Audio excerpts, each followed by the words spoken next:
This is the Lord's Day lesson for July the 26th, 2026 here on Following Him, the Disciple Life. We must get ourselves out of the way to have the unity we must have. In Ephesians chapter 4, beginning in verse 1, going through verse 3, and we've dealt with some of this in our recent morning message segments. In verse 1, it states, I, therefore, the prisoner of the Lord, beseech you to walk worthy of the calling with which you were called, with all lowliness and gentleness, with long suffering, bearing with one another in love, endeavoring to keep the unity of the Spirit in the bond of peace.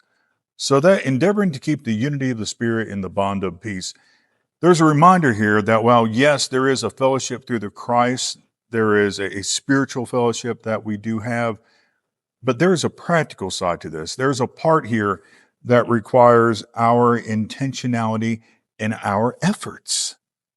And with that, there are things that we're told here that most definitely would aid in unity and peace, in having that shalom in Christ that we are to have. And yes, it is a Greek word here. It's not the Hebrew word shalom, but this is Paul speaking. That concept would be behind that.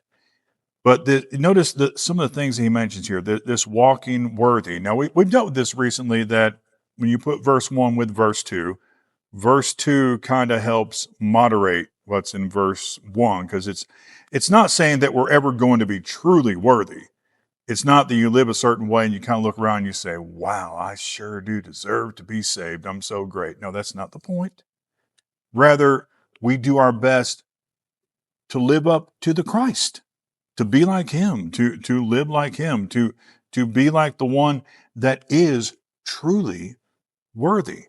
And so when you take a group of people that are doing their best to be like the Christ, and then they have lowliness and gentleness. Now, lowliness, that's not saying weakness, but, humility, gentleness, patience. The word long suffering, idea there, long allowing, that, some people, I sometimes joke that some people really put the suffering in long suffering, but that term, a little bit stronger sounding term, maybe it's one we should use along with the more modern patience, that we do have to put up with one another. We need to show some patience with one another. And of course, he goes on to further state, bearing with one another in love. Now, the in love part, that does help ensure that he's not talking about, tolerating sin. That's not what he's saying. The in love part would exclude that. Now, that would also help moderate how we deal with that sin. But we have here things, don't, when you think about the thoughts in verse 3, don't just start with verse 3. Start with the stuff before. And that stuff, particularly the lowliness, the long suffering, the bearing with one another in love, the lowliness right there, getting out of the way, get out of our own way, emptying ourselves of ourselves, that will enable us to have the unity that we're supposed to have in the Christ in a practical way. You have a good rest of the day, and shalom.